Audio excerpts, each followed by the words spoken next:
Scorpio, welcome back po dito sa Gemma's Cake Darwin Vlogs. Kamusta ka ngayon? I hope nasa mabuti kang kalagayan, pampisikal, mental, emosyonal, o spiritual man yan. Ang video po natin na ito ay para lamang sa mga may malalawak na kaisipan. Kaya kung hindi po kayo nakaresonate, try nyo pong panoorin yung inyong other signs, Moon, Rising, and Venus. At kung nalalabuan po kayo dito sa video natin, try nyo pong, taasan nyo yung brightness ng phone ninyo. Nasisilaw kasi ako kapag hinawi ko yung kortina. Ako naman yung walang makikita. Yan, nakatapat kasi ako dito sa may araw.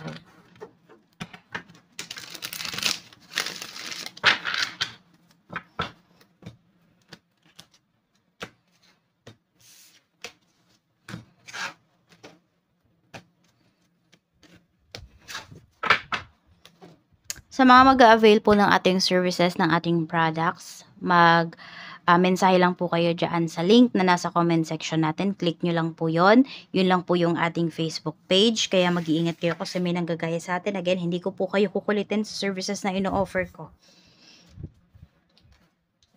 We have 3 of Wands. May nilook forward. May hinihintay kayo rito. Inip na nga yung iba sa inyo.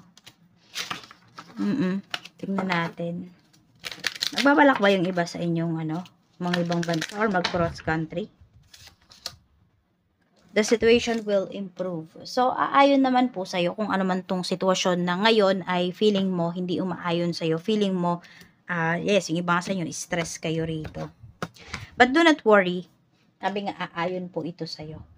Magkakaroon ng improvements pagdating dito sa mga hinihintay po ninyo. Could be your papers, ganyan.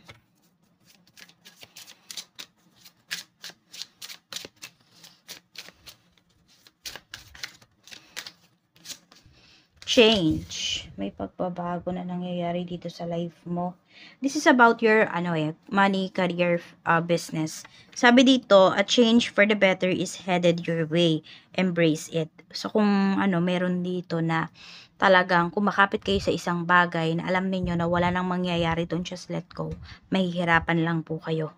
Embrace niyo yung mga pagbabago na nangyayari sa inyong buhay. Not seeing movement doesn't mean nothing is happening. Sometimes you must embody this change you want to see. Ayun. So dapat it's within you. 'Di ba? Kung gusto mo ng pagbabago, wag mo lang siyang sabihin, gawin mo talaga siya.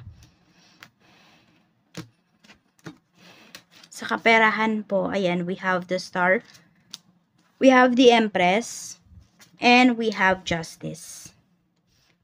Parang meron kayong mga dito about sustento. For some of you po pwedeng yun yung mga inaayos po ninyo, yun yung pinaglalaban ninyo. Meron naman po rito mga big purchase ito mga pinaghirapan nyo po. So meron pwedeng may nanloko sa inyo dito in terms of your finances or kung ano man tong mga, basta meron kang pinagkatiwalaan tapos niloko ka.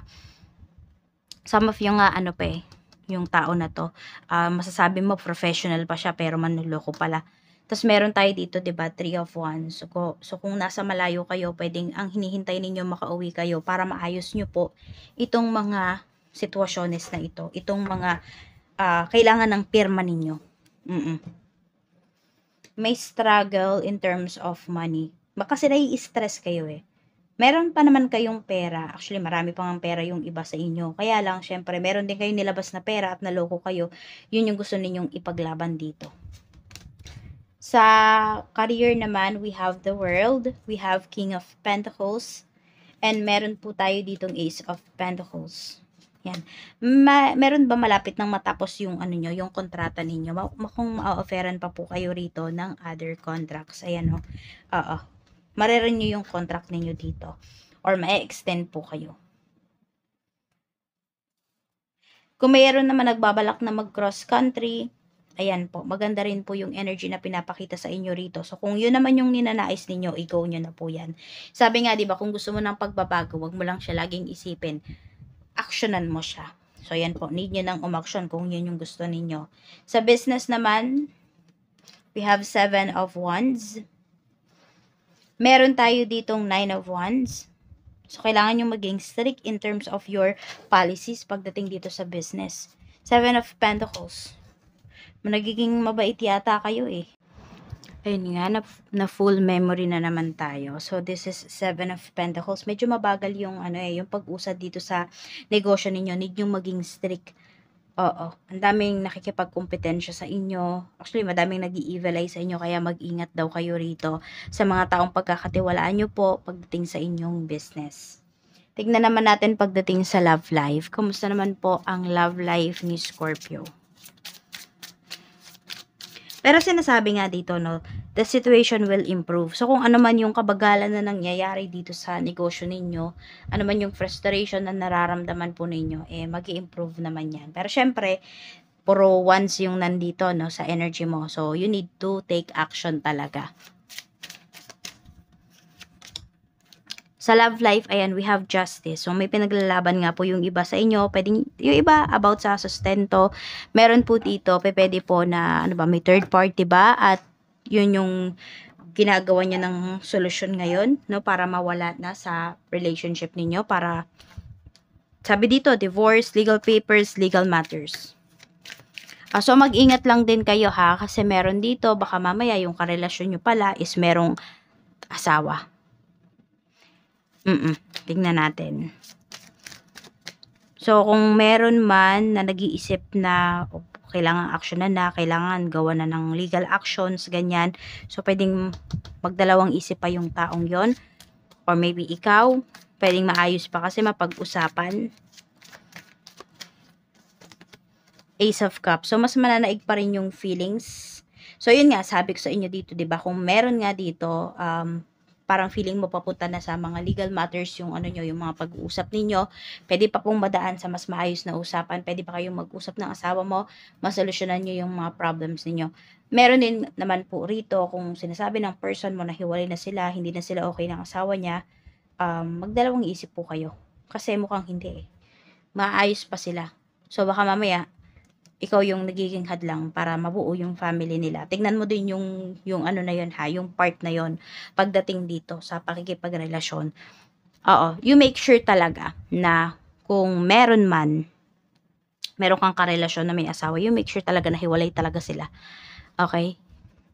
Oo, na hindi yung baka nag-away lang. Tapos tignan mo kung paano siraan nung karelasyon mo yung ex niya. Makikilala mo yung person mo dun. Kung sinisiraan niya sa'yo yung ex niya. Tignan mo yon. Sinisisi niya, ganyan.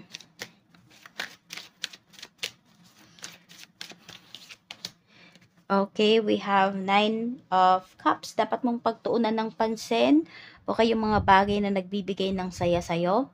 Pero wag ka daw maging masyadong komportable. Yes, kasi 'di ba madaming ang nag-i-evil eye sa iyo dito, Scorpio. Merong mga naiinggit sa iyo rito. So, maging low-key ka lang. Oo, at magtuon ka ng pansin dun sa mga bagay na nakakapagbigay ng kasiyahan sa iyo. At the same time is nabibigyan mo rin sila ng kasiyahan. Dapat mong iwasan maging sobrang emosyonal. So, may mga bagay kasi dito na need mo na talagang i-let go, diba? Kasi kung gusto mo nga ng pagbabago. So, ayun, iwasan nyo din maging hoarder, baka meron dito. We have the Lovers. At yun din, sinasabi rin talaga sa inyo dito, kung meron ng asawa, may karelasyon, yung nalilink sa inyo, iwasan nyo na po talaga. Kayo na yung umiwas. Isip daw yung paganahin mo, wag puro emosyon. Ayan na, may third party talaga na pinapakita rito na energy. And some of you naman, pwedeng meron dito is same-sex relationship. So, ayan lang po. Maraming salamat. Mag-iingat po kayo always. More blessings to come. And again, mag-DM lang po kayo if interested kayo doon sa ating mga products and sa ating mga services.